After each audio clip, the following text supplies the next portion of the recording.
ये आपको जो है वेक्टर वैल्यू फंक्शन गिवन था, that is T i plus T J plus T के।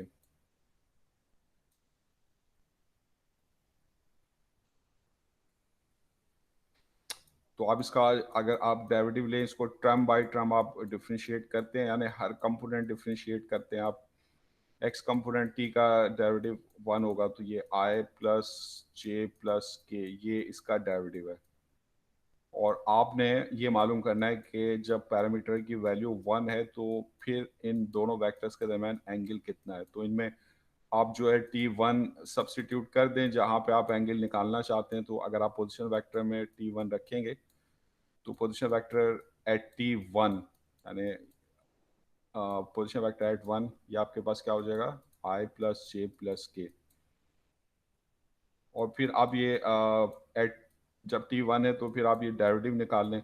अब आप देख रहे हैं डेरिवेटिव में राइट हैंड साइड पे टी किसी में भी अपेयर नहीं हो रहा, उसका एक्स वाई जी तीनों कंपोनेंट्स कांस्टेंट है। तो उसका मतलब ये जो डेरिवेटिव है ना, it does not change when t changes, तो it remains constant, it is a constant vector.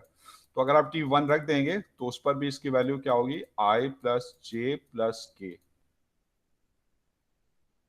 ठीक है, तो अब इनके दरमियान आप एंगल निकाल लें। अगर आप देखें जो पोजीशन वेक्टर एट 1 है और जो इसका डेरिवेटिव है एट 1, ये बिल्कुल सेम है, ये तो सेम वेक्टर हो गए ना, तो इसका मतलब ये पैरेलल होंगे। तो वैसे ही आप लॉजिकली देख के बता रहे हैं, क्योंकि ये बिल्कुल सेम है, पैरेलल है, तो इनमें एंगल कितना होता है, पैरेलल वेक्टर्स में एंगल कितना होता है, 0।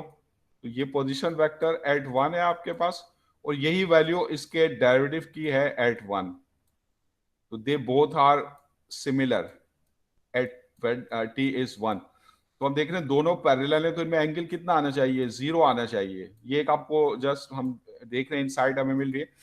तो खैर अब हम निकालते हैं। अब आपके पास अब आपके पास जो आप एंगल किस तरह निकालते हैं, डॉट प्रोडक्ट से निकालते हैं।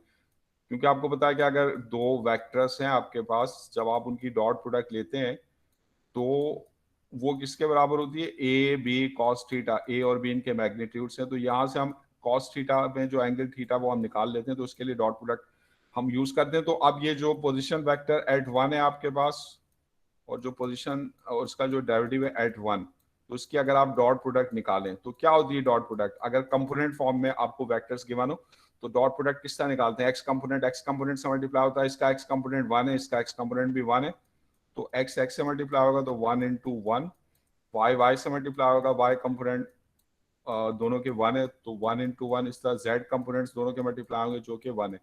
तो ये आपके पास कितना आ जाएगा, डेट इज 3। ये इनकी डॉट प्रोडक्ट आ गई, ठीक है ना। तो यहाँ से, और अगर आप इनके मैग्नीट्यूड्स निकाल लें, magnitude of position vector at 1, तो मैग्नीट्यूड आपके पास क्या होते हैं, अंडर रूट एक्स कंपोनेंट का स्क्वायर, तो ये 1 square plus 1 square plus 1 square. तो ये आपके पास मैग्नीट्यूड इसका कितना हो जाएगा, अंडर रूट 3। इसी तरह जो इसका डेरिवेटिव है उसका अगर आप जो है मैग्नीट्यूड निकालें एट 1, तो इसका ये जो डेरिवेटिव है इसका जो मैग्नीट्यूड है आपके पास एट 1, तो इसका भी डेरिवेटिव के भी जो कंपोनेंट्स हैं वो 1 1 1 है, तो ये 1 स्क्वायर। अब आप लोगों ने पता नहीं 0 0 कर रहे थे आप सब लोग, ज्यादातर लोग, और सब एक दूसरे का छाप के कर रहे होते हैं, बिल्कुल सिमिलर एक ही जैसे मिस्टेक है। 1 स्क्वायर प्लस 1 स्क्वायर सिर्फ 3 लोगों ने किया है सही समझ के, बाकी जो लोग थे 8 लोगों ने नकल करी एक दूसरे की, या बगैर समझे बस छापाई करी है, कुछ समझा नहीं है। तो ये आपके पास कितना आ गया, आपके पास अंडर रूट 3। ठीक है, तो अब हम जो है डॉट प्रोडक्ट के फॉर्मूले से जो एंगल निकालते हैं, तो ये आपके पास क्या है, कॉस थीटा। तो ये आपके पास ऊपर ये जो दोनों वेक्टर थे आपके पास, पोजीशन वेक्टर एट 1, इसकी डॉट प्रोडक्ट इसके डेरिवेटिव के साथ एट 1, ये हम कैलकुलेट कर चुके हैं। इसको हम डिवाइड कर देंगे जो इनके मैग्नीट्यूड्स हैं, जो हमने कैलकुलेट करें इनके मैग्नीट्यूड्स एट 1।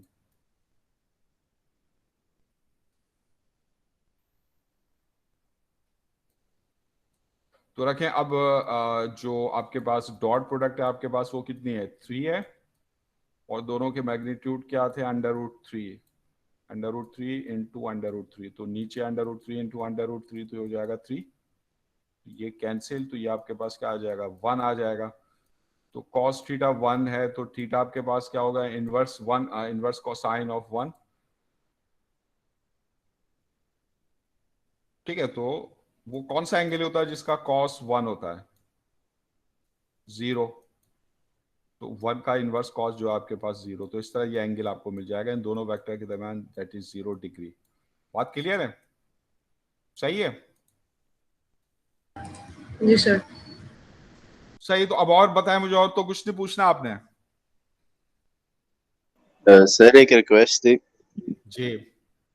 सर ये बेशक आपकी क्विज वगैरह या असाइनमेंट्स ले लें, बट सर वो थोड़ा इन्फॉर्म कर दिया करें, लाइक व्हाट्सएप या ईमेल के इन्फॉर्म थ्रू। मैं आपको, कोर्स की जो वेबसाइट है उस पर इन्फॉर्म मैंने किया हुआ था, उस पर आप क्यों नहीं जाते हैं? वो मैं आपको पहले सर इन्फॉर्म ही वो कर।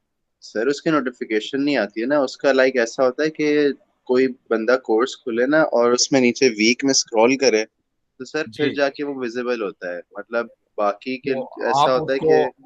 हाँ, तो आप उस पे जाके उसको विजिट करते रहें, आप उसको जाके विजिट करते रहें और देखते रहें वीक में जाके कि मैं जो भी अनाउंसमेंट कर रहा हूँ वहां पे जाके आप देखते रहें। सर यही तो बोल रहा हूँ कि वो अनाउंसमेंट में शो नहीं होती ना सर, वो जाके जैसे आप पावर पॉइंट अपलोड करते हैं ना तो हम जाके वीक में देखते हैं तो सर्च करना पड़ता है उसके लिए। अब जैसे अगर हमने कोर्स खोला नहीं मतलब वीक के लिए, जैसे अभी कल वेनेसडे था तो हमारी लैब की क्लास हो रही थी, तो सर उस टाइम पे वो मोस्टली मिस भी क्विज ले सकती हैं या कोई असाइनमेंट या वगैरह काम दे सकती हैं। तो उस वक्त तो हमारा कोर्स देखना मुश्किल है। अब वो हमारा किसी एक दोस्त ने देख लिया था उस वक्त कोर्स, तो उन्होंने फिर हमें बताया कि क्विज है, वरना तो तो पता ही नहीं भाई, चलता सर कि क्विज हो रहा है। नहीं तो क्यों नहीं पता चलता? वहां पे आप जाके उसको विजिट करते रहें, तो ये आपकी रेस्पॉन्सिबिलिटी ना, कोर्स की वेबसाइट पे जाए, एलएमएस के ऊपर उस वीक में जाए, तो उस वीक के अंदर आप जाके देखें कि जो भी अनाउंसमेंट होते हैं वो मैं काफी पहले ही कर चुका हूं। तो कि इस तारीख को मैंने, आप जब ये क्विज मैंने कब अनाउंस किया था कि मैंने कर लेना है, ये तो मेरे ख्याल से मैंने तकरीबन 5-6 दिन पहले ही अनाउंस कर दिया था, और ये तो सबको मालूम भी था। तो ये देखें, आप अपने एलएमएस का जो यूज है ना, उस एलएमएस का मकसद ये है कि वहां पे जब आप जाएं ताकि कोर्स के बारे में आपको इन्फॉर्मेशन मिलती रहे। अब जो मेरा कोर्स है, तो अब मेरे कोर्स में तो खास तौर पे मैं सारी जो इन्फॉर्मेशन है आपकी, और वो सब एलएमएस के ऊपर है। आपके आपके जो भी मटेरियल है, लेक्चर है, वीडियोस हैं, वो सब एलएमएस में है। तो आप जो है एलएमएस को यूज करें मेरे कोर्स में खास तौर पे, तो आपने ज्यादा उसको यूज करना है। जैसे हम एलएमएस यूज करते हैं लेकिन पॉसिबल नहीं है ना कि हर दिन हम लोग हर चीज खोल के देखें। आप एक मेल कर देंगे, इसी चक्कर में दोनों क्विज रह गए हैं क्योंकि मुझे कोई इन्फॉर्मेशन नहीं दी क्विज हो रहे हैं। आप एक मेल कर दें तो हमें पता हो कि इस दिन क्विज है और हम लोग फिर जहन भी रहे, वरना हर दफा खोल के पॉसिबल नहीं है देखना, क्योंकि और भी नहीं, सब्जेक्ट होते हैं पढ़ने के लिए सर हमारे पास। आप आप एलएमएस जो है, एलएमएस को आप विजिट नहीं करते आप लोग? सर करते हैं लेकिन और भी सब्जेक्ट होते हैं, उनके क्विजेज होते हैं, उनके असाइनमेंट होते हैं, टाइम थोड़ी ना होता इतना कि हम लोग हर सब्जेक्ट पे जाके हर दिन देखें। एक हमें पता होगा तो हम लोग माइंड बना के रखेंगे ना, हमारा इस दिन है तो हम विजिट कर ले पहले ही। तो आपके, मैं एक काम करता हूँ, आपके जो सीआर है ना, एक सीआर मुझे बताएं, मैं उनको ईमेल कर दूंगा, वो आपको इन्फॉर्म कर देंगे। कौन है आपका सीआर? सर मैं हूँ, मैंने आपको कल भी मेल की थी कि कल है या आज है, तो आपने मुझे रिप्लाई किया था ना सर, मैं ही सीआर हूँ। जी। तो वो आपने, फिर मैं आपको ईमेल कर दूंगा, जब इस तरह कोई भी चीज होगी ना, फिर बाकी आगे आप लोगों को बता दीजिएगा। सही है? बिल्कुल जी सर, सर ये बिल्कुल ठीक है। तो क्या मैं, बिल्कुल थैंक सर। यू। वैसे मैं एलएमएस पर भी वो इन्फॉर्मेशन में डाल दूंगा, और लेकिन फिर साथ में फिर आपको भी ईमेल कर दूंगा। ठीक है? तो ठीक है अब सर। यहाँ तक मुझे बताएं, और कोई प्रॉब्लम आप लोगों को? सर एक चीज पूछनी थी कि ये कैसे पता चलेगा कोई भी इक्वेशन हेलिक्स है या नहीं है? देखें, आपको मैंने बताया था कि अगर आपके पास जो एक्स और वाई कंपोनेंट हो, या तो उससे आपको सर्किल हो, आपके पास एक्स और वाई कंपोनेंट से आपको सर्किल मिल रहा हो या इलिप्स मिल रहा हो, कोई क्लोज कर्व मिल रहा हो, और जो आपके पास जो जेड एक्सिस है ना, वो जेड एक्सिस आपके पास यानी एक्स और वाई, तो आपके पास कंपोनेंट क्या होंगे? अगर सर्किल है तो जैसे ये आपके पास है 2 cos t, और y आपके पास है 2 sin t। तो अगर कोफिशिएंट आपके पास सेम है और cos और sin की टर्म्स इसमें शामिल हैं, तो इसका मतलब ये सर्किल है। लेकिन अगर कोफिशिएंट डिफरेंट है तो इसका मतलब है फिर ये इलिप्स है। ठीक है ना? तो ये तो सर्किल के लिए जो z कोऑर्डिनेट होगा ना, z कोऑर्डिनेट आपके पास किस तरह का होगा? मतलब वो इस टाइप का होगा, c टाइम्स टी। ठीक है ना? या टी की कोई पावर हो सकती है n, जैसे खाली मिसाल के तौर पे टी भी हो सकता है, इसमें c1 है, n1 है, 2t भी हो सकता है। आप इसको किसी नंबर से मल्टीप्लाई कर देंगे, कोई फर्क नहीं पड़ेगा, 3t भी हो सकता है, या आप जैसे कोई पावर आप ले लेते हैं, यानी पावर आपके पास ऐसी होनी चाहिए जो greater than is equal to 1 है, यानी आपके पास जैसे टी स्क्वायर है आपके पास, या 3 टी क्यूब है आपके पास, ठीक है ना। तो अगर आपके पास इस टाइप के एक्स वाई जेड कंपोनेंट है, आपके पास जैसे अगर एक्स है 4 cos t और वाई है आपके पास 2 sin t, तो अब इसमें एक्स और वाई के कोफिशिएंट डिफरेंट है, तो इसका मतलब ये इलिप्स बनेगा, ठीक है। और अगर इनमें माइनस भी आ जाए, अगर प्लस है तो जो भी सर्किल या इलिप्स होते हैं आपके पास वो एंटी क्लॉकवाइज डायरेक्शन में ट्रेवल्स होते हैं, और अगर माइनस आता है तो वो फिर क्लॉकवाइज डायरेक्शन में ट्रेवल्स होते हैं। तो प्लस माइनस से सिर्फ इसका फर्क होता है, ओरिएंटेशन का फर्क होता है। तो और जो z आपके पास इस टाइप के हैं, तो अब इसमें क्या होता है कि अगर z जो है आपके पास जब t चेंज हो रहा होगा तो z की वैल्यू बढ़ रही होगी। तो जब आप अब एक सर्किल पे मूव कर रहे हो, साथ साथ z की वैल्यू बढ़ भी रही है, तो it means you are moving above. तो ये साथ साथ आप घूम भी रहे हैं और ऊपर भी जा रहे हैं। जैसे आपने घरों में देखी होती है ना, इस तरह की सीढ़ियां लगी होती हैं, घूमती हुई ऊपर जा रही होती हैं, वो हेलिक्स शेप में होती है ना। तो अगर z आपके पास चेंज नहीं हो रहा हो, z आपके पास या तो जीरो हो, अगर जीरो है तो आप just you will remain on x y plane, यानी फिर आप एक्स वाई प्लेन के ऊपर जो सर्किल बन रहा है ना, आप उसी के ऊपर घूमते रहेंगे एंटी क्लॉकवाइज। अगर z जीरो है तो, अगर z जीरो है तो आपका जो कर्व होगा वो एक्स वाई प्लेन पर होगा, तो आप इसी तरीके से घूमते रहेंगे, ऊपर नहीं जाएंगे। लेकिन अगर z जो है वो आपके पास, अगर फर्ज करें z कोई कांस्टेंट है 4, तो अगर z कोई कांस्टेंट है ना, तो यानी हर x और y के लिए z 4 रहेगा।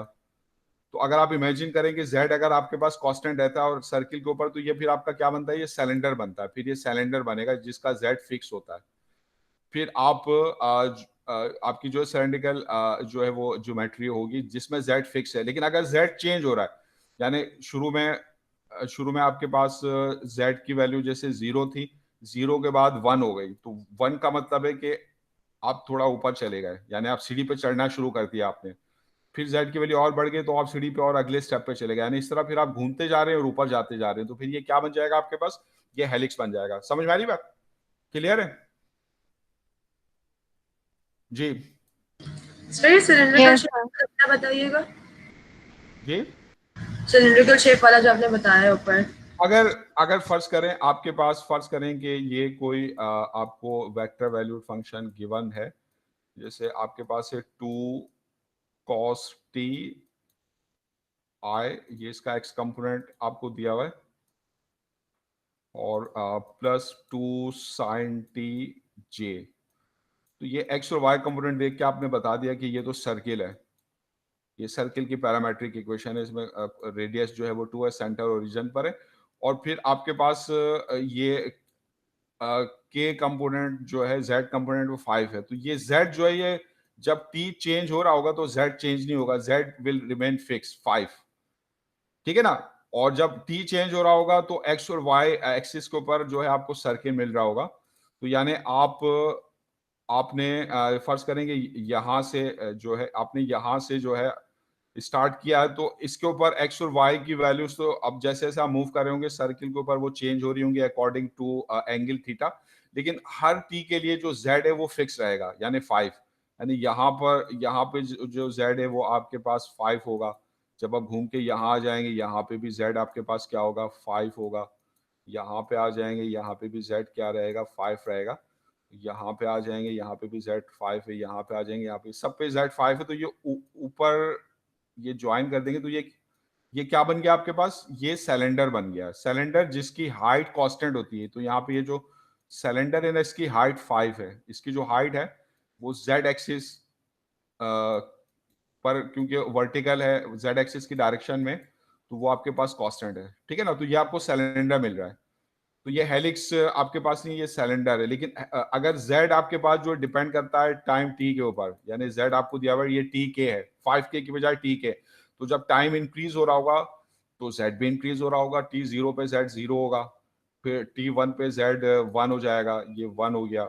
t2 पे जो है z 2 हो जाएगा, तो 0 1 2, तो z बढ़ता जा रहा है और साथ साथ आप जो है वो सर्किल के ऊपर आप घूमते जा रहे हैं। तो फिर इस तरीके से क्या होगा, आप ऊपर जा रहे होंगे ना, तो z बढ़ता जा रहा है, ठीक है। तो इस तरह आपको हेलिक्स मिल जाएगा। समझ में आ रही बात?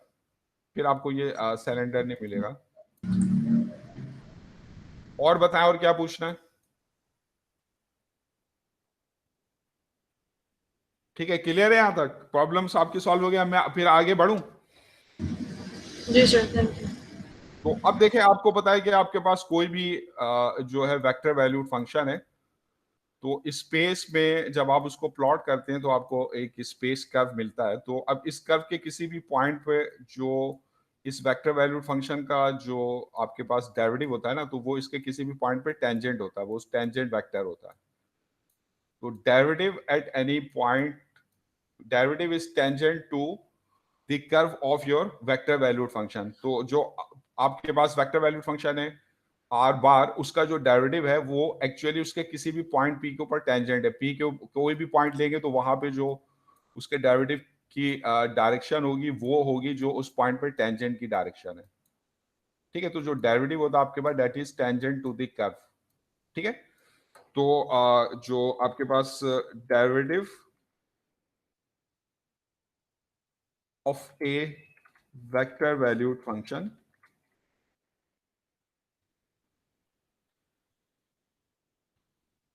is tangent to the curve of vector value function r bar, tangent to the curve। ठीक है, तो जो डेरिवेटिव आपके पास that is a tangent vector to the curve. तो जो डेरिवेटिव आपके पास यानी r prime t is tangent to the curve r bar t। तो अगर आपको मैं वेक्टर वैल्यूड फंक्शन दूं और मैं आपसे कहूं कि आप जो है इसके किसी भी पॉइंट पर टेंजेंट वेक्टर मालूम करें, तो इसका मतलब है कि आपने इसका डेरिवेटिव मालूम करना है एट एनी टाइम t। और अगर मैं कहता हूं कि आप किसी पार्टिकुलर पॉइंट के ऊपर इसका टेंजेंट वेक्टर मालूम करें, तो उस पार्टिकुलर पॉइंट के लिए जो t की वैल्यू है वो आप आर डेरिवेटिव में सब्स्टिट्यूट करके उस खास पॉइंट के ऊपर जो है टेंजेंट की वैल्यू जो निकाल लेंगे। जैसे फॉर एग्जांपल ये आपके पास जो है एक वेक्टर वैल्यूड फंक्शन मैंने आपको दिया हुआ है r bar t, that is t sin t I and plus t j and plus exponential t k। ठीक है, अब मैं आपसे बोलता हूं कि find tangent vector to the above space curve at t0। जब पैरामीटर की वैल्यू 0 है उस खास पॉइंट के ऊपर इस स्पेस कर्व का टेंजेंट वेक्टर मालूम करें। तो इस स्पेस कर्व का जो टेंजेंट वेक्टर है वो आपके पास क्या है, वो इसका डेरिवेटिव है। जो टेंजेंट वेक्टर है आपके पास that is tangent vector is the derivative of this space curve, this vector valued function, ये इसका डेरिवेटिव है। ठीक है, तो आप इसका डेरिवेटिव जो है वो फाइंड आउट करें, तो बताएं इसका डेरिवेटिव क्या होगा। तो अब हम जब वेक्टर वैल्यूड फंक्शन को डिफरेंशिएट करते हैं, डेरिवेटिव लेते हैं, तो टर्म बाय टर्म डिफरेंशिएट करते हैं। तो टी साइन टी का डेरिवेटिव क्या होगा जी? टी साइन टी का डेरिवेटिव बताइए। Sine t plus t cos t. तो अब इसमें हम क्या करते हैं, जब दो फंक्शंस मल्टीप्लाई कर रहे हो तो हम डेरिवेटिव निकालते हैं प्रोडक्ट रूल से। प्रोडक्ट रूल क्या होता है कि आप ए और बी का जब डेरिवेटिव लेते हैं, ए एज इट इज रखते हैं, उसको मल्टीप्लाई करते हैं बी के डेरिवेटिव से, और फिर आप plus b as it is और ए का डेरिवेटिव। तो ये जो होता है डेरिवेटिव का प्रोडक्ट रूल होता है कि अगर आपके पास दो फंक्शंस का प्रोडक्ट हो ए और बी, तो उसका डेरिवेटिव हम किस तरह लेते हैं, हम प्रोडक्ट रूल यूज करते हैं कि a as it is derivative of b और plus b as it is derivative of a. यानी हर टर्म में किसी एक टर्म को डिफरेंशिएट करेंगे, दूसरी टर्म्स को हम एज इट इज रखेंगे और उनको जो है हम ऐड करेंगे। तो b as it is derivative of a, ये है प्रोडक्ट रूल। तो अब यहाँ पे टी और साइन टी जो है ये आपके पास दो फंक्शंस टी और साइन टी का प्रोडक्ट है, तो डेरिवेटिव रूल लगाए t as it is derivative of sine t, क्या होता है साइन टी का डेरिवेटिव? अब ये ट्रिग्नोमेट्रिक फंक्शंस का डेरिवेटिव आपको याद होने चाहिए। साइन टी का डेरिवेटिव होता है कॉस टी, फिर उसके बाद प्लस, फिर sine t as it is, और टी का डेरिवेटिव। टी का डेरिवेटिव क्या होता है आपके पास? 1, तो ये आ जाएगा साइन टी। तो ये आपके पास जो एक्स कंपोनेंट है ना, ये प्रोडक्ट रूल से ये इसका डेरिवेटिव आ गया। फिर आ जाए वाई कंपोनेंट, टी का डेरिवेटिव में जो कि 1 है, तो ये हो जाएगा जे। और फिर z कंपोनेंट, एक्सपोनेंशियल t का डेरिवेटिव एक्सपोनेंशियल t ही होता है, तो ये हो जाएगा एक्सपोनेंशियल t के। तो ये इसका टेंजेंट वेक्टर आ गया eight any value of t, for any value of parameter t। अब आपको इस पार्टिकुलर वैल्यू के ऊपर चाहिए, तो ये इसमें सब्स्टिट्यूट करके इस, जब t 0 है तो उस वक्त आप टेंजेंट वेक्टर निकाल लें। तो पुट t 0, तो t 0 के ऊपर जो टेंजेंट वेक्टर है आपके पास, that is r, derivative of r at 0, तो इसमें रखेंगे तो t ये 0 और cos 0, तो ये पहली, ये तो पूरी टर्म जो है 0 से मल्टीप्लाई और ये 0 हो जाएगी। फिर इसमें रख दें आप साइन 0, साइन 0 भी क्या होता है आपके पास? 0 होता है। तो ये पूरी टर्म, तो i की टर्म खत्म हो जाएगी, और j की टर्म कांस्टेंट है, इसमें t नहीं है, तो t 0 रखेंगे, इस पर कोई फर्क नहीं पड़ेगा, j रहेगा। और यहाँ पे एक्सपोनेंशियल की पावर t है, t की जगह आप जो है वो 0 रख देंगे, तो एक्सपोनेंशियल की पावर 0 जो है वो 1 है। तो इसका जो टेंजेंट वेक्टर है एट 0, यानी डेरिवेटिव ऑफ r एट 0, वो आपके पास है j प्लस k। अब मैं अगर आपसे कहता हूँ आप इसका मैग्नीट्यूड निकाल लें, तो इसका मैग्नीट्यूड क्या होगा? Magnitude of tangent vector eight 0, तो ये अंडर रूट एक्स कंपोनेंट का स्क्वायर जो कि 0 है, प्लस वाई कंपोनेंट का स्क्वायर, और प्लस z कंपोनेंट का स्क्वायर, तो ये आपके पास आ जाएगा अंडर रूट 2। ठीक है ना? और फिर मैं आपसे बोलता हूँ कि ये जो आपके पास डेरिवेटिव एट 0 है, तो पोजीशन वेक्टर एट 0 और ये जो इसका टेंजेंट वेक्टर है एट 0, इनके दरमियान आप क्रॉस प्रोडक्ट निकालें। ठीक है ना? तो अब ये जो आपको ये जो vector valued function at any value t given है, तो इसमें पहले आप t 0 पुट करके सॉल्व करके इसे मालूम कर लेंगे कि r जो है t 0 क्या होगा, और फिर जो उसका डेरिवेटिव एट 0 वो आपने निकाला हुआ ये है। तो इनकी जो क्रॉस प्रोडक्ट आप निकालेंगे ना, तो वो जो डिटर्मिनेंट वाला आपके पास एक्सप्रेशन है उसको यूज करके आप निकाल लेंगे। ठीक है? तो आप जब एक दफा ये सारी चीजें कैलकुलेट कर लें, तो बाकी इससे मुतालिक जो भी क्वेश्चन है, आप, अगर मैं आपसे कहता हूँ कि आप एक डेरिवेटिव, ये जो पोजीशन वेक्टर है आपके पास, और ये जो वेक्टर वैल्यूड फंक्शन है, और इसके टेंजेंट के दरमियान आप एंगल निकालें एट t 0। तो अगर ये आपके पास क्वेश्चन है आपके पास, मैं आपसे बोल रहा हूं कि फाइंड एंगल बिटवीन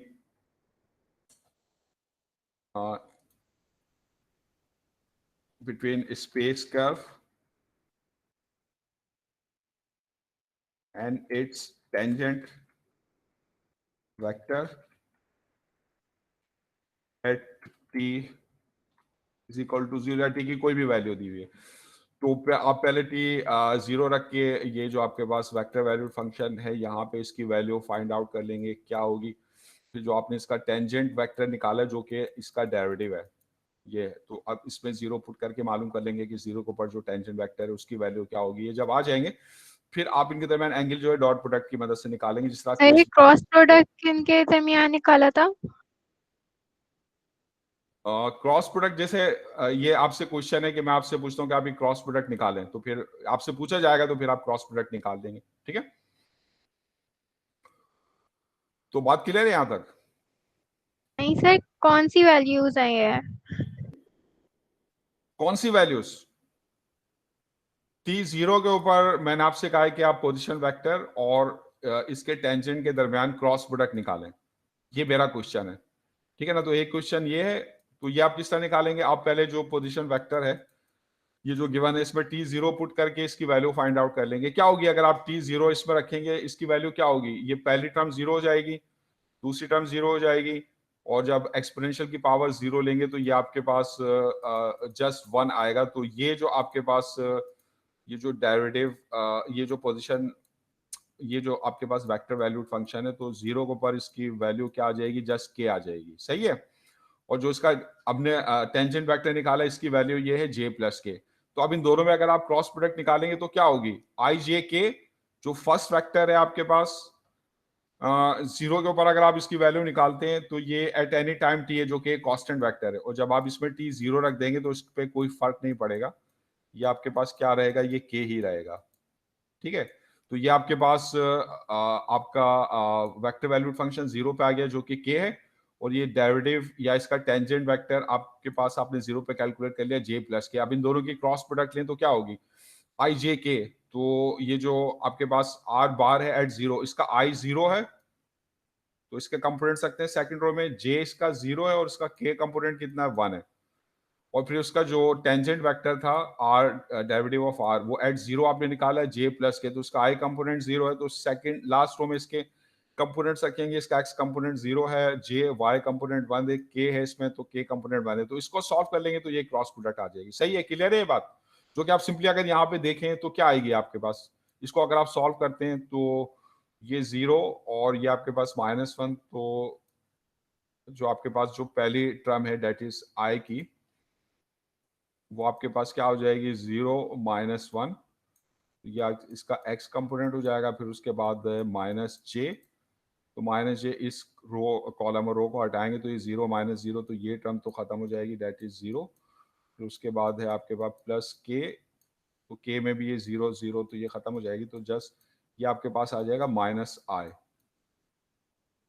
ठीक है, अब अगर फर्ज करें मैं आपसे कहता हूं कि आप ये जो स्पेस कर्व है यानी जिस को आप रिप्रेजेंट कर रहे हैं by this vector valued function, और इसका जो टेंजेंट वेक्टर है, क्या है इसका टेंजेंट वेक्टर, जो इसका डेरिवेटिव है, तो उनके दरमियान आपने एंगल निकालना है एक पार्टिकुलर वैल्यू ऑफ टी पर, पैरामीटर की एक गिवन वैल्यू के ऊपर, इस वैल्यू पर।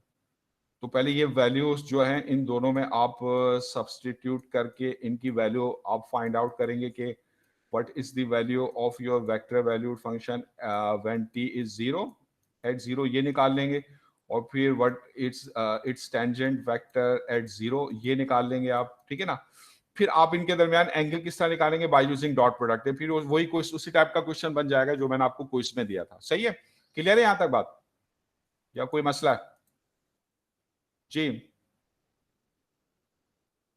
क्लियर है? सर ये आप सॉल्व करके ही दिखा दें। सॉल्व करके दिखा दें, तो डेरिवेटिव एट जीरो तो आप निकाल चुके हैं ना, और जो स्पेस का वेट जीरो वो आप निकाल चुके हैं। स्पेस का वेट जीरो आपके पास क्या है, डेट इज के,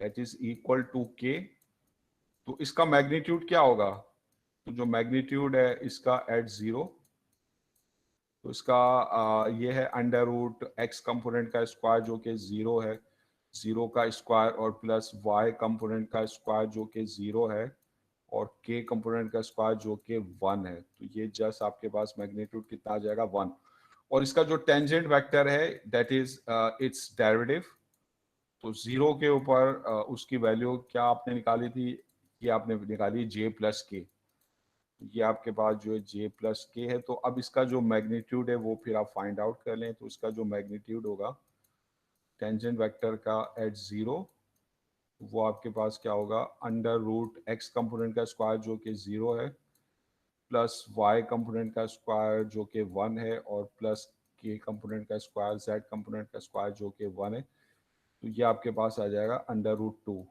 ठीक है, और फिर आप इनकी डॉट प्रोडक्ट निकाल लें, dot product between r at zero और its tangent vector at zero, तो इनकी डॉट प्रोडक्ट किस तरह निकालते हैं, एक्स कंपोनेंट से मल्टीप्लाई होगा, तो इसका एक्स जीरो है और इसका जो x है वो भी जीरो है, तो जीरो इंटू जीरो, और फिर उसके बाद y कंपोनेंट y से होगा, इसका y जीरो है और इसका y जो है वन है, j का जो कोफिशिएंट है वन, और फिर z कंपोनेंट, इसका z कंपोनेंट वन है और इसका z कंपोनेंट भी जो है वन है, तो ये दोनों टर्म्स तो जीरो हो जाएंगी, ये डॉट प्रोडक्ट आपको मिल जाएगी वन। ठीक है, तो फिर आप जो एंगल निकालेंगे बाय यूजिंग डॉट प्रोडक्ट वो बिटवीन दीज टू वेक्टर्स, वो क्या होगा आपके पास, cos theta is equal to dot product between r bar at zero and its tangent vector at zero, तो ये इनकी जो है डॉट प्रोडक्ट आप निकाल लेंगे और whole divided by their magnitude, तो r बार का जो मैग्नीट्यूड है एट जीरो उसको लेंगे आप, और जो इसका टेंजेंट वेक्टर है उसको लेंगे आप, ठीक है, इसके मैग्नीट्यूड को। अब ये जो डॉट प्रोडक्ट आपने निकाली ये आपके पास है 1, और जो इनके मैग्नीट्यूड निकाले इसका मैग्नीट्यूड 1 है और दूसरे का मैग्नीट्यूड जो है √2 है। तो ये आपके पास कितना आ जाएगा 1/√2, जो कि डेसिमल में आता है 0.707,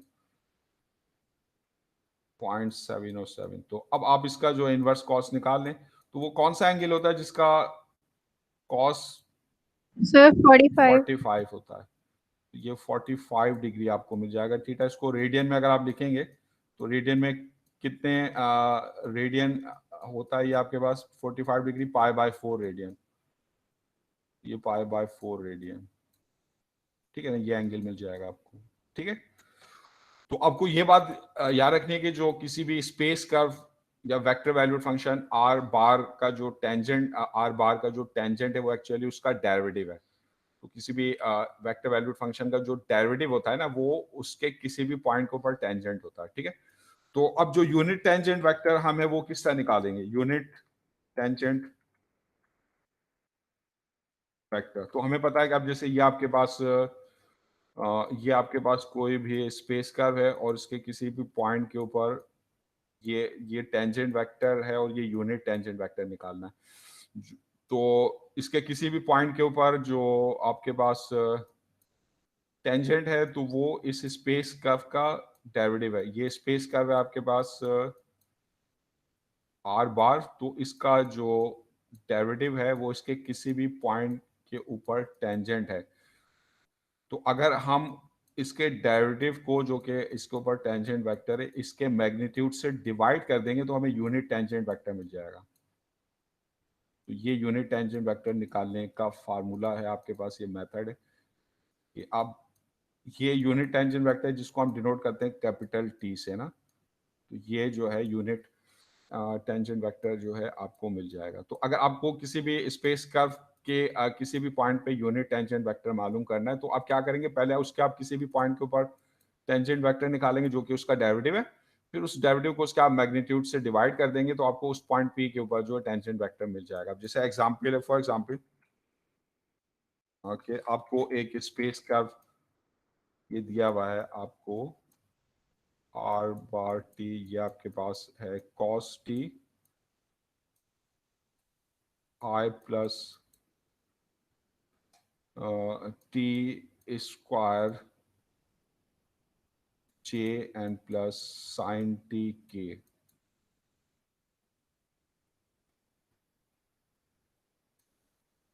अच्छा, पहले आप मुझे ये बताइए, ये जो कर्व आपको दिया जा रहा है इसको देखकर आपको समझ में आ रहा है कि ये जो आपके पास इसकी जो ज्योमेट्री बनेगी, जो डायग्राम बनेगी 3 डायमेंशन में, वो किस तरह की बनेगी? इसमें देखिए, अगर आप एक्स कंपोनेंट और वाई कंपोनेंट को देखें तो क्या समझ में आ रहा है, ये कॉस टी और साइन टी कोफिशिएंट 1 है, ये सर्किल है ना। तो ये कैसा सर्किल है, एक्स और जेड प्लेन के ऊपर ये बनेगा, ये जो आपका बनेगा ना एक्स और जेड प्लेन के ऊपर, ये आपके पास ये एक्स एक्सिस है, ये आपके पास जो है वाई एक्सिस है और ये आपके पास जो है जेड एक्सिस है। तो एक्स जेड, अगर एक्स वाई प्लेन के ऊपर सर्किल बनता इस तरह बनता, अगर वाई जेड प्लेन के ऊपर बनता तो वो ये जैसे ये दीवार के ऊपर, ये वॉल के ऊपर है, और एक्स जेड प्लेन पर है तो वो इस वॉल के ऊपर है ना, ऐसे। तो मतलब ये एक्स वाई प्लेन पर ये सर्किल इस तरीके से होगा और ये वॉल के ऊपर सर्किल ऐसे होगा, या इस वॉल के ऊपर सर्किल ऐसे होगा, ठीक है। तो अब इसमें ये आपको सर्किल मिल रहा है जिसका सेंटर ओरिजिन पे और ये एक्स जेड प्लेन के ऊपर है, यानी ये यहाँ पे ऐसे बन रहा है सर्किल, ठीक है ना। और आप देखें जो वाई एक्सिस की डायरेक्शन में टी स्क्वायर है, तो वाई एक्सिस की डायरेक्शन में टी इंक्रीज होगा तो ये आपको हेलिक्स मिलेगा जो इस तरीके से होगा ऐसे। वाई एक्सिस की डायरेक्शन में टी इंक्रीज हो रहा है, आपका हेलिक्स ऐसे भी हो सकता है, इसमें जेड एक्सिस की डायरेक्शन में इंक्रीज हो रहा है, ये ऐसे भी हो सकता है, इसमें वाई एक्सिस की डायरेक्शन में इंक्रीज हो रहा है, और इस तरह भी हो सकता है ऐसे, यानी जिसमें अब वो किस डायरेक्शन में इंक्रीज हो रहा हो, एक्स एक्सिस की डायरेक्शन में। बात समझ में आ रही है? तो ये जो आपको मैंने स्पेस कर्व दिया हुआ ना, ये एक हेलिक्स है विच इस तरीके से वाई एक्सिस की डायरेक्शन में मूव कर रहा है।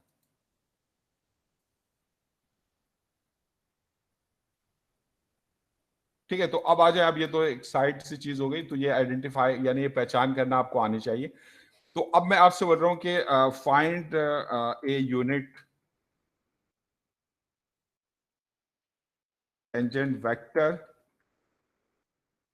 To the given space curve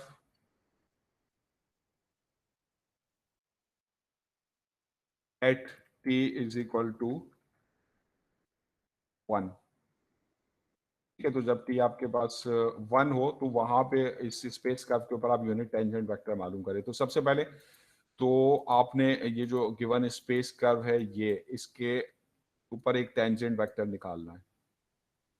तो वो टेंजेंट वेक्टर जो आप निकालेंगे वो किस तरह निकालेंगे, तो ये जो आपके पास वेक्टर वैल्यूड फंक्शन इसका जो डेरिवेटिव है ना वो इसका टेंजेंट वेक्टर है। तो पहले आप जो है टेंजेंट वेक्टर मालूम कर लें। तो find tangent vector to the space curve at any value of t, किसी भी टी की वैल्यू के लिए किस तरह निकालेंगे। तो अब इसका जब आप डेरिवेटिव लेंगे तो क्या हो जाएगा आपके पास, इसका जो डेरिवेटिव है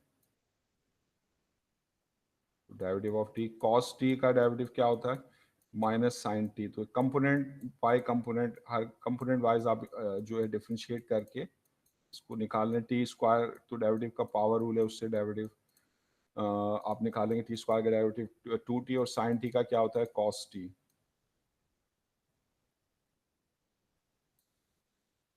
तो ये इसका टेंजेंट वेक्टर आ गया एट एनी पॉइंट टी। ठीक है ना। तो अब इसको आपने कहां पे कैलकुलेट करना है, अब आपने इसको एक पार्टिकुलर वैल्यू ऑफ टी 1 के लिए कैलकुलेट करना है। तो अब t1 पे इसकी वैल्यू मालूम कर लें कि put t is equal to 1। t1 पे इसकी वैल्यू क्या होगी टेंजेंट वेक्टर की। तो t की जगह अगर आप 1 रखें तो ये आपके पास है माइनस साइन 1। अब अगर आप इसको निकालना चाहते हैं कैलकुलेटर से तो याद रखिए 1 का मतलब है 1 रेडियन। कैलकुलेटर का मॉड रेडियन में करके साइन 1 निकाल लेंगे तो ये डेसिमल में वैल्यू आ जाएगी आपके पास। तो निकालने की जरूरत नहीं है, इसको आप एज इट इज रहने दें साइन की फॉर्म में। और 2t की जगह 1 रखेंगे तो ये 2j आ जाएगा और ये आपके पास cos 1 आ जाएगा, cos 1k। तो ये टेंजेंट वेक्टर है एट 1, सॉरी डेरिवेटिव। अब आपने यूनिट टेंजेंट वेक्टर निकालना है। तो unit tangent vector at t is equal to 1, तो वो किसका मालूम करेंगे। तो आप इस टेंजेंट वेक्टर को इसके मैग्नीट्यूड से डिवाइड कर देंगे तो ये यूनिट टेंजेंट वेक्टर आ जाएगा। कैपिटल टी से डिनोट कर रहा हूं मैं आपको। तो यूनिट टेंजेंट वेक्टर है आपके पास ये जो आपने टेंजेंट वेक्टर निकाला एट 1, इसको डिवाइड कर दें इसके मैग्नीट्यूड से एट 1। तो इसका मैग्नीट्यूड क्या होगा, ये जो आपके पास है टेंजेंट वेक्टर एट 1, तो इसका जो मैग्नीट्यूड है आपके पास, magnitude of tangent vector at 1, ये अंडर रूट एक्स कंपोनेंट का स्क्वायर, एक्स कंपोनेंट इसका minus sine 1 plus y component का स्क्वायर जो कि आपके पास है 2 का स्क्वायर और प्लस जेड कंपोनेंट का स्क्वायर जो कि आपके पास है cos 1। ठीक है, तो ये आपके पास जो होगा माइनस का स्क्वायर प्लस हो जाएगा तो ये साइन 1 का स्क्वायर क्या होगा साइन स्क्वायर 1 और प्लस cos 1 का स्क्वायर cos स्क्वायर 1। इनको मैंने एक साथ लिख दिया, क्यों, क्योंकि साइन सर बाद में 1 हो जाएगा। Sine square theta plus cos square theta for any value of theta 1 है। तो यहाँ पे थीटा 1 रख दिया तो sine square 1 plus cos square 1 होगा। 2 का स्क्वायर 4 हो जाएगा तो ये आपके पास आ जाएगा 1 प्लस 4, तो ये मैग्नीट्यूड आ जाएगा अंडर रूट 5। ठीक है, तो अब हम जो यूनिट टेंजेंट वेक्टर निकाल लेते हैं। तो जो यूनिट टेंजेंट वेक्टर है तो इसमें जो आपके पास ये जो टेंजेंट वेक्टर है एट 1, इसको आप डिवाइड कर दें इसके मैग्नीट्यूड से तो ये minus sign i1 plus 2j और प्लस कॉस 1k और डिवाइडेड बाय इट्स मैग्नीट्यूड जो कि है अंडर रूट 5। तो ये आप इसको टर्म बाय टर्म डिवाइड कर देंगे तो ये आपका रिक्वायर्ड यूनिट टेंजेंट वेक्टर मिल जाएगा आपको, यानी ये है -sin 1 डिवाइडेड बाय √5i, ये इसका x कंपोनेंट हो गया यूनिट टेंजेंट वेक्टर का, और +2 अपॉन √5 ये आपके पास इसका y कंपोनेंट हो गया, और प्लस cos 1 अपॉन √5 ये आपके पास इसका z कंपोनेंट हो गया। ठीक है, क्लियर है यहाँ तक बात या कोई मसला है?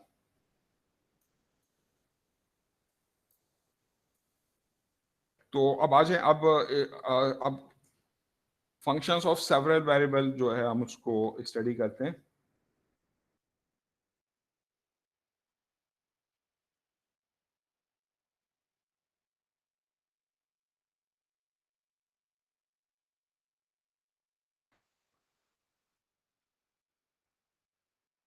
तो अब जनरली जैसे आपके पास y is equal to 3x² plus 5 है, तो यहाँ पे ये y जो है डिपेंडेंट वेरिएबल है, x इंडिपेंडेंट वेरिएबल, तो y डिपेंड्स करता है x पर, तो यहाँ पे एक इंडिपेंडेंट वेरिएबल है, तो y is a function of x, इस तरह लिखते हैं इसकी notation, y is equal to fx। अगर आपके पास हो कि z जो है आपके पास वो बराबर है x² प्लस y² -1, तो यहाँ पे z डिपेंडेंट वेरिएबल है और वो x और y पर डिपेंड कर रहा है, तो z जो है फंक्शन है x और y का, तो इसको इस तरह लिखेंगे z is a function of x and y। तो अगर एक से ज्यादा इंडिपेंडेंट वेरिएबल हो तो फिर हम कहते हैं वो सेवरल वेरिएबल्स का फंक्शन है, जैसे ये 2 इंडिपेंडेंट वेरिएबल का फंक्शन है। तो अब हम एक ऐसे फंक्शंस पढ़ेंगे जिनमें एक से ज्यादा इंडिपेंडेंट वेरिएबल्स होंगे। तो जैसे ये आपको मैं एग्जांपल दे रहा हूँ, नोटेशन में हम इस तरह लिखते हैं। इसी तरह फर्ज करेंगे W है और वो आपके पास डिपेंड करता है 3 independent variable x y z पर, जैसे वो आपके पास है 2x plus 3y -4z plus 6। तो अब यहाँ पे जो W है वो फंक्शन है आपके पास 3 वेरिएबल्स x y z का। ये आपके पास जो है आपके पास ये फंक्शन है x y z। तो अगर एक से ज्यादा इंडिपेंडेंट वेरिएबल्स हैं तो ऐसे जो फंक्शंस होते हैं वो आपके फंक्शंस ऑफ सेवरल वेरिएबल होते हैं। जैसे मिसाल के तौर पे कि आपके पास जो x y z जो है ये आपके पास जो है ये साइड है एक क्यूब की x y z, तो इस क्यूब का जो वॉल्यूम होगा वो डिपेंड करेगा x y z की वैल्यू पे, तो वो एक सेवरल वेरिएबल यानी x y z का फंक्शन है। तो volume is a function of x y z, जो कि उसका फॉर्मूला क्या होगा x into y into z. ठीक है, तो ये एक सेवरल वेरिएबल फंक्शन है, इससे वॉल्यूम हो गया। तो जनरली इसकी कोई भी क्वेश्चन आपको गिवन हो सकती। तो जब आपके पास सेवरल वेरिएबल्स फंक्शन होते हैं तो इसमें फिर आप जो है पार्शियल डेरिवेटिव्स जो है वो आप फाइंड आउट करते हैं। तो अब हम पार्शियल डेरिवेटिव्स को स्टडी करते हैं। अगर सिंगल वेरिएबल के फंक्शन है तो वहां पे तो आपके ऑर्डिनरी डेरिवेटिव होते हैं, तो यहाँ पर जो है आपके पास वो पार्शियल डेरिवेटिव्स है। तो डेरिवेटिव्स आपको पता है रेट ऑफ चेंज है, तो पार्शियल डेरिवेटिव्स भी रेट ऑफ चेंज है इन ए पार्टिकुलर वेरिएबल। तो पार्शियल डेरिवेटिव में हम ये करते हैं जब हम किसी एक वेरिएबल की रेट ऑफ चेंज को स्टडी कर रहे होते हैं तो जो दूसरे वेरिएबल्स होते हैं उनको हम कांस्टेंट रखते हैं। तो when we study rate of change in a variable,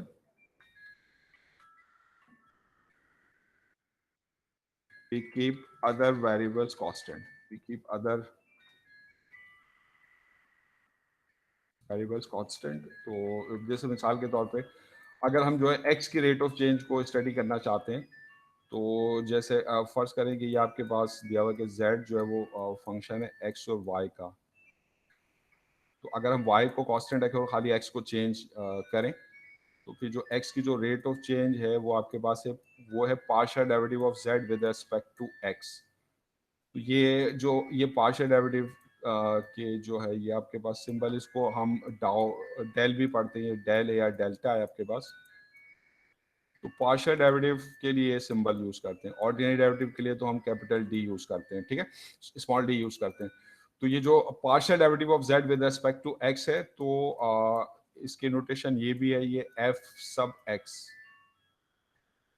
तो इसमें हम इसको किस तरह मालूम करते हैं, हम x के लिहाज से डिफरेंशिएट करते हैं keeping the terms of y constant. जैसे फॉर एग्जांपल अगर आपके पास जो z है वो आपके पास है 4x cube y square.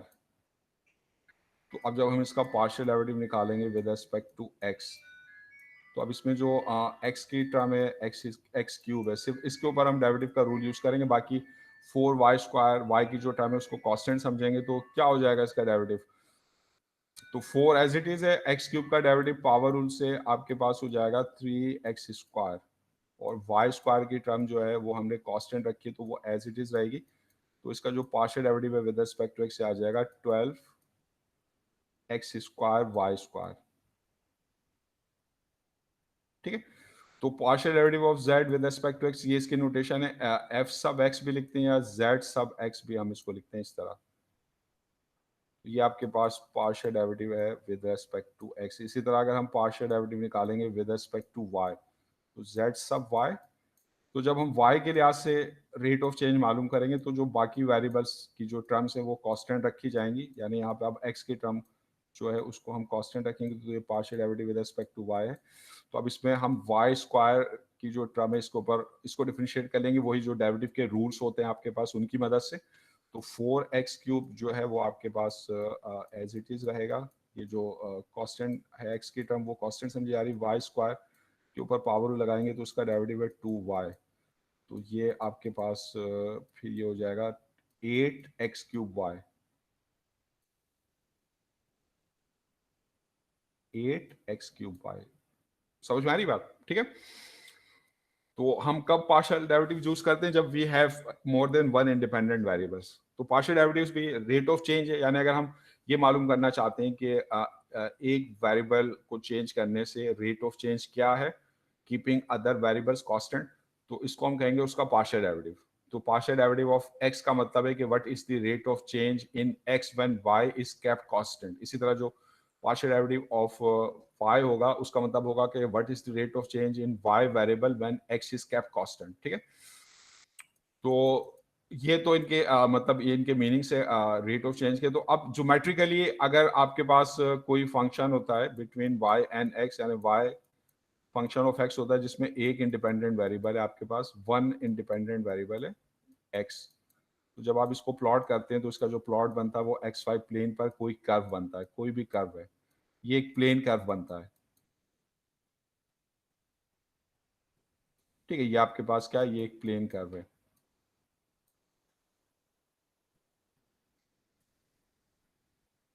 Plane curve. अब अगर आपको फंक्शन दिया हुआ हो जिसमें दो इंडिपेंडेंट वेरिएबल यानी z as a function of x and y,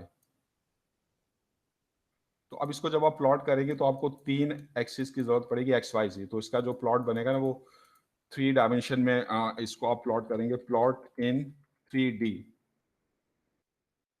तो अब 3D में जब आप इसको प्लॉट करेंगे आप, तो इस तरीके से इसको आप प्लॉट करेंगे। अब जैसे ये जो f x y है, x की और y की वैल्यूज जब आप लेंगे तो ये आपको x y प्लेन के ऊपर कोई पॉइंट मिलेगा, जैसे ये पॉइंट है, यानी x y ये x कोऑर्डिनेट है इसका, और ये जो है आपके पास इसका y कोऑर्डिनेट है। तो x और y कोऑर्डिनेट की मदद से ये पॉइंट मिला जो कि x y प्लेन के ऊपर, ये x y प्लेन है।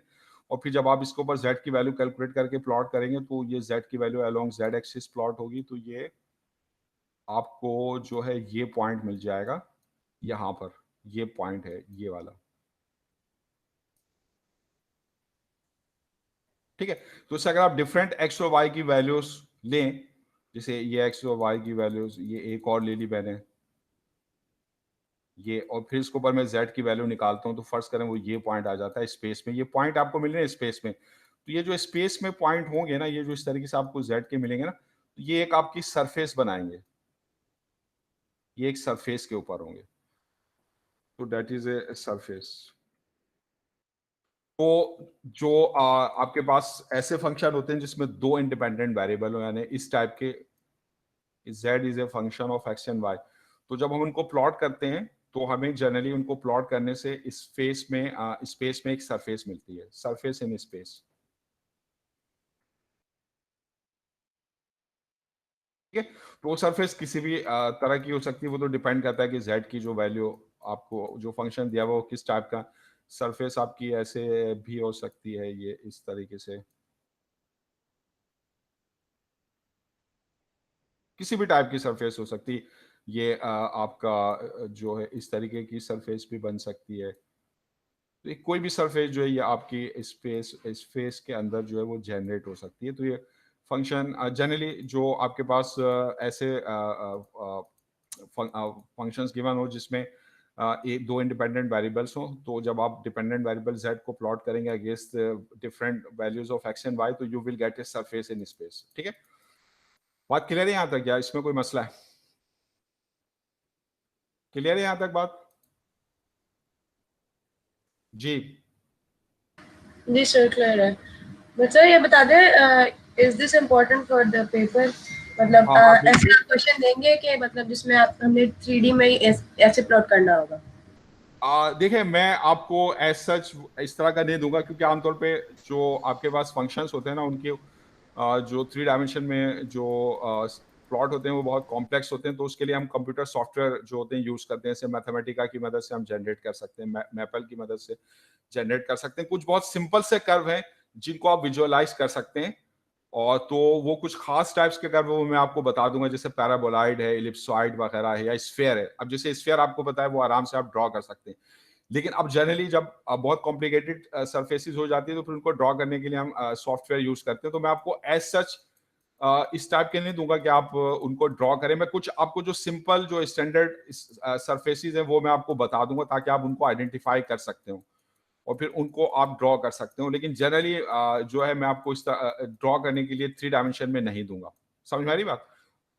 ठीक है प्लेन वगैरह तो खैर आपको ड्रॉ करना आना चाहिए, क्योंकि वो तो बहुत ही सिंपल है। प्लेन सिंपल है, स्फीयर आपके पास सिंपल है, पैराबोलाइड वगैरह है, इलिप्सॉइड वगैरह है, वो बहुत सिंपल है, वो मैं आपको बता दूंगा। वो आपको आइडेंटिफाई करना आना चाहिए। हेलिक्स वगैरह है वो आइडेंटिफाई करना आना चाहिए। लेकिन जनरली आपकी जो जनरल सरफेसेस इन स्पेस, तो वो मैं आपको नहीं दूंगा। ठीक है, तो अब आ जाइए। अब इसमें जो हमारे पास, अच्छा, अब इसमें अभी आपने देखा था कि अगर आपके पास कोई कर्व है, उसके किसी भी, ये कोई कर्व है जिसकी आपको इक्वेशन दी हुई है, ये वेक्टर वैल्यूड फंक्शन है जिसमें t पैरामीटर है। ठीक है ना? तो अब अगर आपके पास कोई कर्व होता है तो कर्व को पैरामीटराइज करने के लिए वी नीड वन पैरामीटर। तो वी नीड वन पैरामीटर, जिसको मैं t से डिनोट करता हूं, one parameter t to parameterize a curve या टू जनरेट ए कर्व।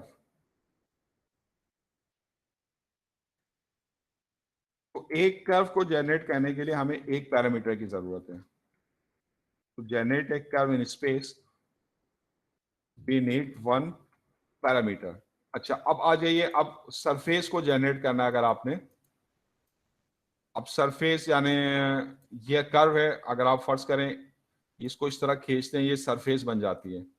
तो इस सरफेस को आमतौर पे दिखाने के लिए हम क्या करते हैं, उसके ऊपर हम इस तरीके से जो है वो ऐसे कर्व्स हम ड्रॉ करते हैं जो एक दूसरे के ऊपर परपेंडिकुलर हो, इस फेस को बताने के लिए। जैसे आमतौर पे जो 3 डायमेंशन में इस फेस सरफेसेस दिखाई जाती हैं, तो वो किस तरीके से दिखाई जाती हैं, उसके लिए अगर आपने डायग्राम्स वगैरह देखी हो तो उसके लिए जो हम ऐसे कर्व्स यूज करते हैं जो एक दूसरे के ऊपर परपेंडिकुलर हो, ताकि वो एक सरफेस जो है वो प्रोड्यूस करें। ठीक है, तो सरफेस को प्रोड्यूस करने के लिए वी नीड टू पैरामीटर्स। एक को जैसे ये जो कर्व्स है ना, इनको जनरेट करने के लिए एक पैरामीटर चाहिए, उसे यू कह लें, और इसके जो परपेंडिकुलर दूसरे कर्व हैं इनको जनरेट करने के लिए आपको दूसरा पैरामीटर चाहिए, वी कह लें। तो इस तरह ये जो दो पैरामीटर्स है ना, इनकी मदद से ये सरफेस जो है वो जनरेट होगी। तो स्पेस में एक कर्व को जनरेट करने के लिए तो आपको एक पैरामीटर की जरूरत है, लेकिन स्पेस में एक सरफेस को जनरेट करने के लिए आपको दो पैरामीटर्स की जरूरत है, यानी आप सरफेस को दो परपेंडिकुलर कर्व्स के सेट्स की मदद से डिफाइन करते हैं, यानी आप ऐसे कर्व्स ड्रॉ करते हैं जो एक दूसरे के ऊपर परपेंडिकुलर हो, तो उसकी मदद उसको यूज करके जो है आप स्पेसेस दिखाते हैं। जैसे मिसाल के तौर पे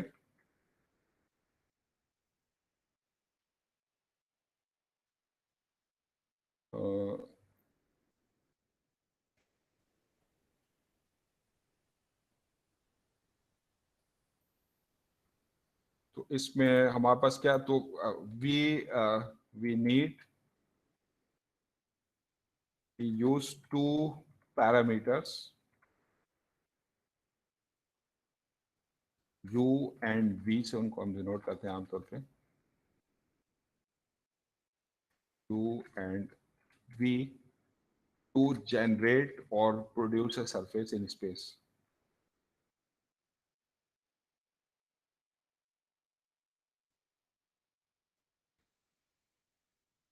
ठीक है, तो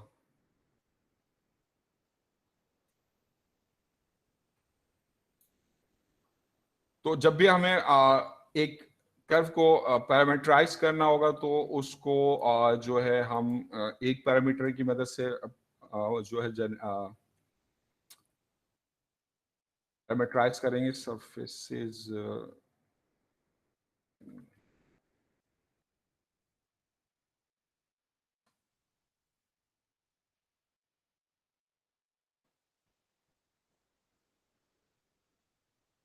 तो इसमें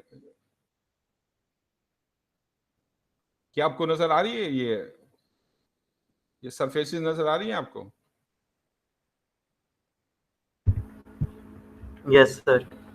तो अब देखें, अब जैसे ये आपने ये मैथमेटिका की मदद से जैसे एक सरफेस जनरेट करी, तो इसमें आप देखें ये जो सरफेस है, इस सरफेस के ऊपर हम इसकी जो पैरामीटराइजेशन कर रहे हैं उसके लिए हम ऐसे कर्व्स यूज कर रहे हैं which are perpendicular to each other.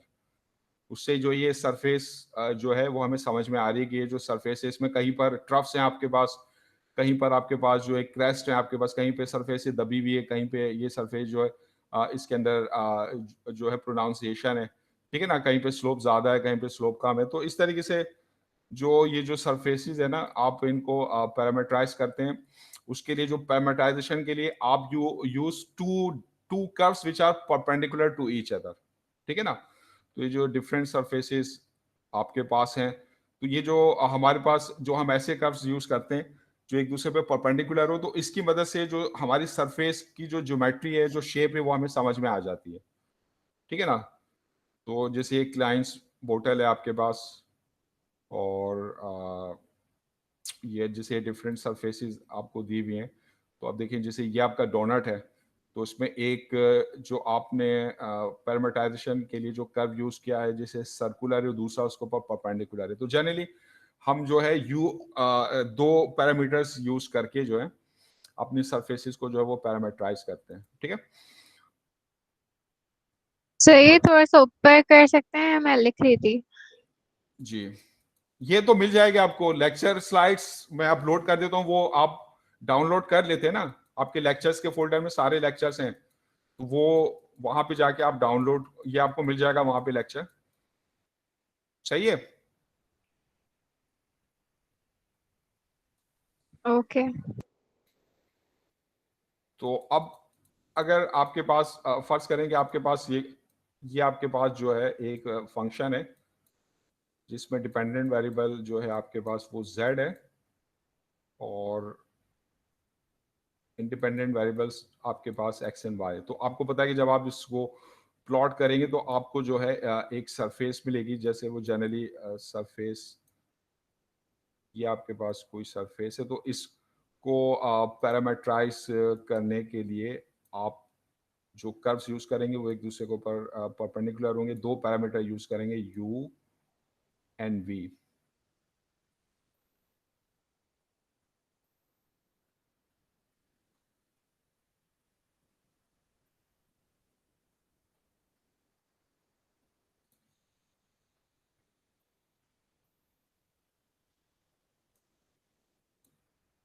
ठीक है, तो ये आपके पास ये सरफेस जो है वो स्पेस में इस तरीके से जो है वो जनरेट हो रही है, ठीक है। तो यानी आपने ये सरफेस किस तरह बनाई कि ये आपने एक्स वाई,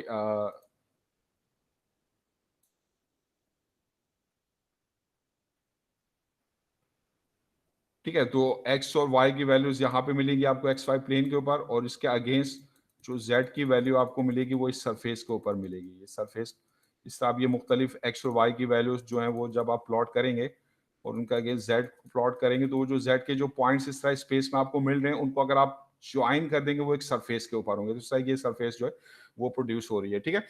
तो अब इसमें देखें जो अभी आपने देखा था कि आपके पास कोई कर्व हो, तो इस कर्व का जो डेरिवेटिव है तो ज्योमेट्रिकली वो क्या होता है, वो इस कर्व के ऊपर टेंजेंट होता है, इस कर्व के किसी भी पॉइंट के ऊपर वो टेंजेंट है।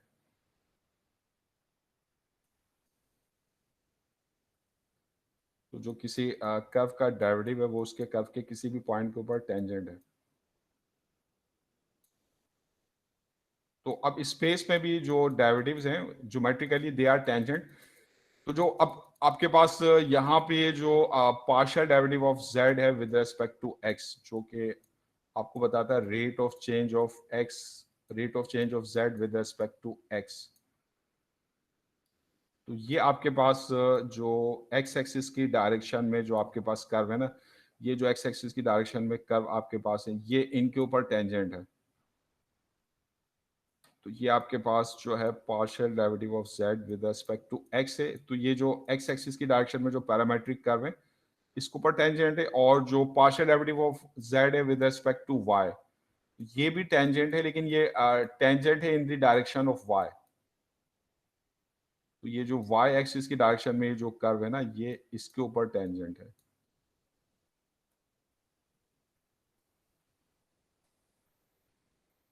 जो y एक्सिस की डायरेक्शन में जो आपके पास कर्व है, ये जो y एक्सिस की डायरेक्शन में जो पैरामेट्रिक कर्व है ये इसके ऊपर टेंजेंट है। तो they are tangent in space, और जो आपके पास जो पार्शियल डेरिवेटिव ऑफ z है विद रिस्पेक्ट टू x, तो that is tangent to the parametric curve in the direction of x। तो इसको हम कहते हैं टेंजेंट इन x डायरेक्शन है या टेंजेंट इन y डायरेक्शन है, तो ये भी टेंजेंट है। तो ये जो आपके पास पार्शियल डेरिवेटिव ऑफ z है विद रिस्पेक्ट टू x, ये आपके पास क्या है, that is tangent in x direction. तो अगर मैं आपसे कहता हूं कि आप फाइंड करें टेंजेंट इन x डायरेक्शन, तो इसका मतलब है कि you have to find partial derivative in x, partial derivative with respect to x। लेकिन derivatives are tangent, derivatives are tangent to the curve, derivatives are tangent to the tangent vector. तो ये tangent in x direction है, और ये जो partial derivative of z है आपके पास ये विद रिस्पेक्ट टू y है, that is tangent in y direction.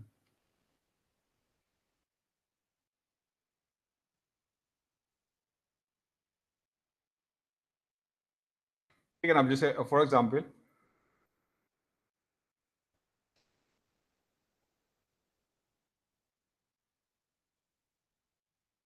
तो मैं आपसे कहता हूं कि फाइंड दी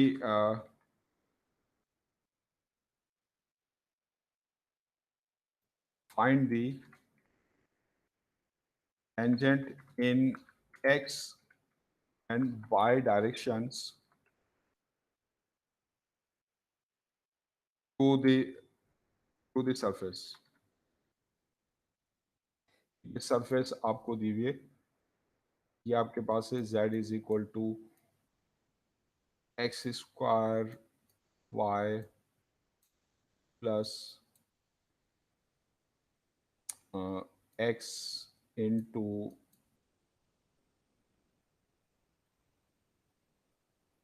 कॉस वाई, ठीक है। तो यहाँ पे ये z आपको दिया हुआ as a function of x and y। तो हमें पता है कि geometrically it represents a surface in space. तो उस सरफेस पर दो टाइप्स के टेंजेंट हम डिफाइन करते हैं, एक tangent in the direction of x और tangent in the direction of y। तो ये जो टेंजेंट्स हैं हमने फाइंड आउट करने हैं, ठीक है। और फर्ज करें कि ये बोला find the tangent in x and y direction to the surface at the point. फर्ज करें एक पार्टिकुलर पॉइंट पर आपने ये टेंजेंट निकाल लें, कि वो पॉइंट जो है आपके पास लेट से वो आपके पास है 1 - 1, इस पॉइंट के ऊपर हमने टेंजेंट निकाल लें। तो यानी जैसे ये कोई सरफेस है आपके पास और यहाँ पे ये कोई पॉइंट है आपके पास, इस पॉइंट P के ऊपर अब दो तरह के टेंजेंट होंगे आपके पास। एक टेंजेंट होगा in the direction of x, तो ये पार्शियल डेरिवेटिव ऑफ z की वैल्यू होगी with respect to x at this point P। इस पॉइंट P के कोऑर्डिनेट्स हम इसमें रख देंगे। तो इस तरीके से ये इस पार्टिकुलर टेंजेंट की वैल्यू आ जाएगी। और ये दूसरा जो आपके पास इसका टेंजेंट है partial derivative of z with respect to y, ये टेंजेंट है in the direction of y। तो इसके अंदर इस पॉइंट P के कोऑर्डिनेट हम रख देंगे, तो इस पार्टिकुलर पॉइंट P के ऊपर टेंजेंट्स आ जाएंगे। मुख्तलिफ पॉइंट्स P के ऊपर टेंजेंट मुख्तलिफ होंगे, टेंजेंट चेंज होते रहेंगे हर पॉइंट P के ऊपर। जैसे यहाँ पे टेंजेंट कुछ और है, यहाँ पे कुछ और है, ये जो पॉइंट है यहाँ पे कुछ और है, यहाँ पे कुछ और, इस तरह पॉइंट टू पॉइंट ये टेंजेंट्स चेंज हो रहे हैं। तो अब किसी पार्टिकुलर पॉइंट्स के ऊपर टेंजेंट निकालना है तो उस पॉइंट के कोऑर्डिनेट्स पुट करके निकाल लेंगे। तो अब ये जो आपके पास सरफेस है ये, ठीक है ना, ये जो आपके पास सरफेस है, तो अब जो tangent in the direction of x है वो इसका पार्शियल डेरिवेटिव है या इसकी रेट ऑफ चेंज है विद रिस्पेक्ट टू x, या पार्शियल डेरिवेटिव ऑफ z है विद रिस्पेक्ट टू x। तो ये आपने पार्शियल डेरिवेटिव निकालना है। तो टेंजेंट इन x डायरेक्शन, ये आपके पास that is partial derivative of z with respect to x, यानी z सब x। ये इसकी नोटेशन है, या इस तरह भी है partial derivative of z with respect to x। तो क्या होगा इसका पार्शियल डेरिवेटिव, बताएं मुझे। विद रिस्पेक्ट टू x, जब आप x के लिहाज से पार्शियल डेरिवेटिव निकालते हैं तो अब y की टर्म्स को कांस्टेंट रखते हैं। तो x स्क्वायर y का partial derivative with respect to x क्या हो जाएगा, 2xy using power rule on x square, y as it is रहेगा।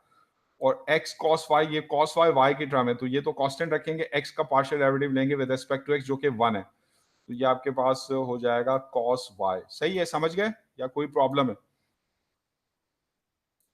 और इसी तरह अच्छा, और अभी इस टेंजेंट की वैल्यू जो है हम इस पॉइंट P के ऊपर निकाल लेते हैं एट P1 माइनस 1। तो अगर P आपके पास जो है 1 माइनस 1 हो तो उसके ऊपर इस पार्शियल डेरिवेटिव की वैल्यू जो है वो क्या होगी। ये जो पार्शियल डेरिवेटिव है आपके पास, इसमें इस पॉइंट P के कोऑर्डिनेट्स आप रखते हैं। तो पार्शियल डेरिवेटिव हम निकाल रहे हैं जब x 1 है और y माइनस 1 है, ये इस तरह भी डिनोट करते हैं इसको। तो इसमें रख दें x की जगह 1 और y की जगह माइनस 1, इस तरह cos y की जगह माइनस 1।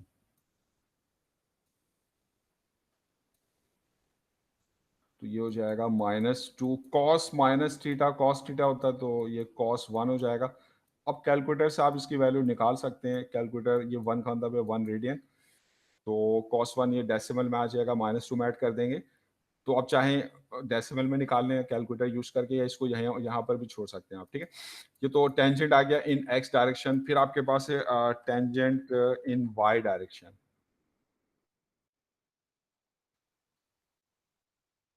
तो इस स्पेस ये जो सरफेस है इसके ऊपर y डायरेक्शन में जो टेंजेंट है तो वो एक्चुअली आपके पास क्या है, वो आपके पास इस सरफेस z का पार्शियल डेरिवेटिव है विद रिस्पेक्ट टू y,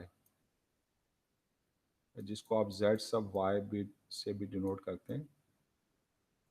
तो जब आप पार्शियल डेरिवेटिव या रेट ऑफ चेंज निकालते हैं विद रिस्पेक्ट टू y, तो फिर जो x की टर्म है उनको आप कांस्टेंट रखेंगे। तो x स्क्वायर y का partial derivative with respect to y, तो सिर्फ y की टर्म का डेरिवेटिव लेंगे, x square as it is, y का डेरिवेटिव 1 होगा, तो ये हो जाएगा x स्क्वायर।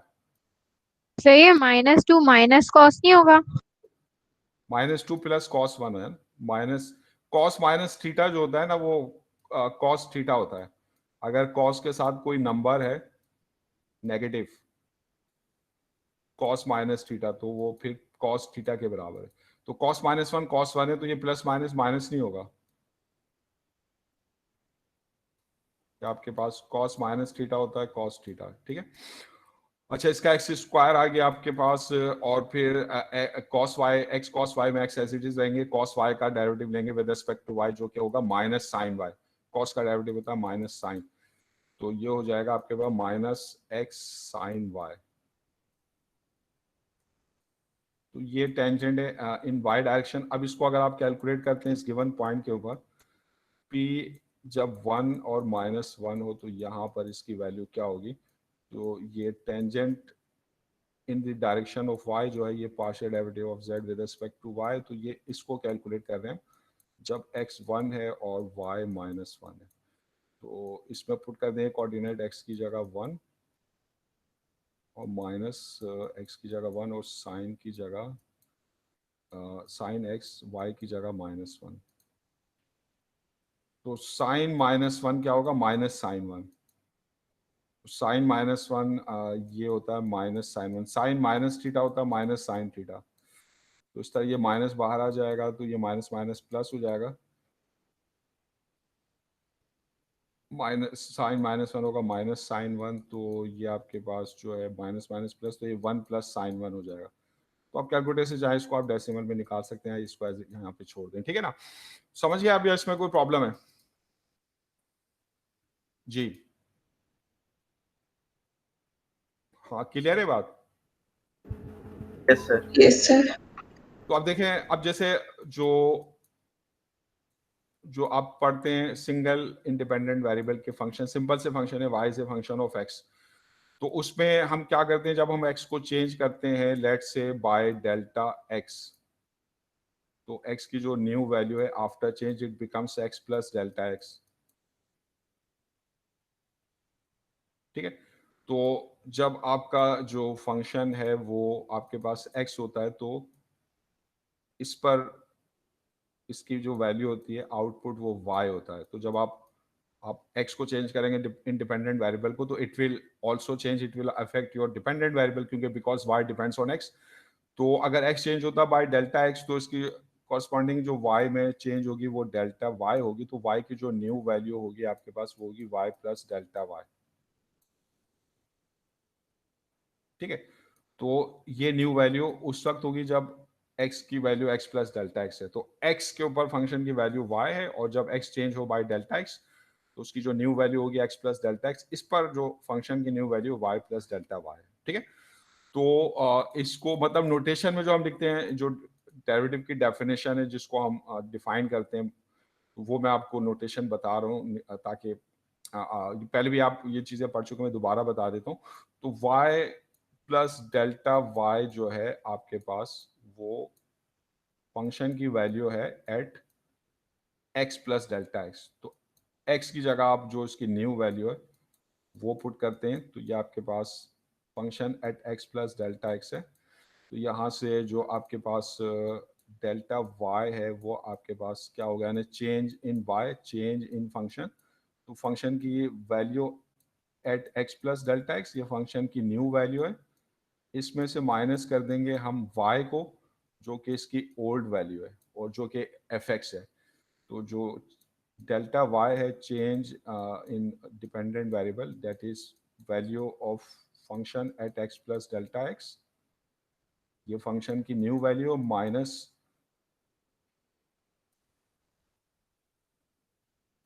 ओल्ड वैल्यू जो कि fx है, ठीक है, एट fx। फिर हम क्या करते हैं, हम एवरेज रेट ऑफ चेंज निकालने के लिए दोनों साइड को डेल्टा x से डिवाइड करते हैं। तो ये आपके पास क्या होती है, एवरेज रेट ऑफ चेंज, यानी change in y per unit change in x। और फिर जब हम इस पर लिमिट अप्लाई करते हैं कि x is delta x is very small, यानी डेल्टा x टेंड्स टू 0, तो जब डेल्टा x टेंड्स टू 0 हो, ये जो लिमिट हम अप्लाई करते हैं, तो इस तरीके से ये बन जाती है इंस्टेंटेनियस रेट ऑफ चेंज या जस्ट रेट ऑफ चेंज। तो ये जो है ये रेट ऑफ चेंज यानी डेरिवेटिव की डेफिनेशन है। तो ये आपके पास फंक्शन की न्यू वैल्यू है at x plus delta x, इसमें से माइनस करते हैं ओल्ड वैल्यू fx और फिर इसको डिवाइड कर देते हैं हम डेल्टा x से, तो ये बनती है एवरेज रेट ऑफ चेंज। और जब इस एवरेज रेट ऑफ चेंज में हम डेल्टा x को स्मॉल करते हैं, उसकी लिमिट टेंड्स टू 0, तो then it becomes instantaneous rate of change यानी डेरिवेटिव। तो ये है dy ओवर dx। तो ये dy ओवर dx यानी डेरिवेटिव की डेफिनेशन होती है कि डेरिवेटिव जो है वो रेट ऑफ चेंज है। तो ये इस तरीके से हम निकालते हैं, ठीक है। तो अब आपके पास अब जैसे आपके पास जो है वो z जो है वो फंक्शन है two variables x and y का, ठीक है। तो बिल्कुल सिमिलरली इस डेफिनेशन के मुताबिक जब हम z का पार्शियल डेरिवेटिव लिखेंगे विद रिस्पेक्ट टू x, यानी z की rate of change with respect to x, तो ये हम किस तरह मालूम करते हैं? इसमें हम सिर्फ x को चेंज करते हैं, y को कांस्टेंट रखते हैं।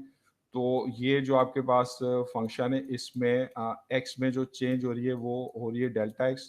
तो अब x becomes x plus delta x, y remains constant, y remains y minus ये इसकी न्यू वैल्यू है, फिर इसमें से माइनस करते हैं इसकी ओल्ड वैल्यू यानी f एट एक्स वाई, फिर इसको हम डिवाइड करते हैं डेल्टा x से, x की चेंज से, फिर उस पर हम ये लिमिट अप्लाई करते हैं कि डेल्टा x टेंड्स टू 0 हो, delta x is very small हो। तो ये आपके पास जो है ये जो इसकी डेफिनेशन है partial derivative of z with respect to x की, ठीक है। तो बिल्कुल सिमिलरली इसी तरीके से हम जब इसके पार्शियल डेरिवेटिव लिखेंगे विद रिस्पेक्ट टू y, तो अब इसमें हम जो इसकी रेट ऑफ चेंज है विद रिस्पेक्ट टू y, जो कि ज्योमेट्रिकली टेंजेंट वेक्टर है in the direction of y, तो इसमें फिर हम x को कांस्टेंट रखेंगे, सिर्फ y को चेंज करेंगे। तो इसमें जैसे ये फंक्शन है, अब इसमें x को कांस्टेंट रखा, तो y को जब हमने चेंज किया बाय डेल्टा y, तो y की न्यू वैल्यू हो जाएगी y प्लस डेल्टा y। ऊपर हमने x को चेंज किया था, y को कांस्टेंट रखा था, इसमें x को कांस्टेंट रख रहे हैं, y को चेंज कर रहे हैं, minus old value of your function यानी that is at x y, और फिर डिवाइडेड बाय डेल्टा y। ये फंक्शन की average rate of change in x direction, ये average rate of change in y direction. फिर इसमें लिमिट अप्लाई करेंगे, delta y is very small, delta y tends to 0, तो then it becomes rate of change in the direction of y, that is partial derivative of z with respect to y, ठीक है ना। तो ये जो है आपके पास मतलब ये इनकी डेफिनेशंस हैं। तो अब हम ये डेफिनेशंस यूज करके तो हम कैलकुलेट नहीं करते, तो हमारे पास रूट्स एंड डेरिवेटिव के उन्हें हम यूज करते हैं, ठीक है।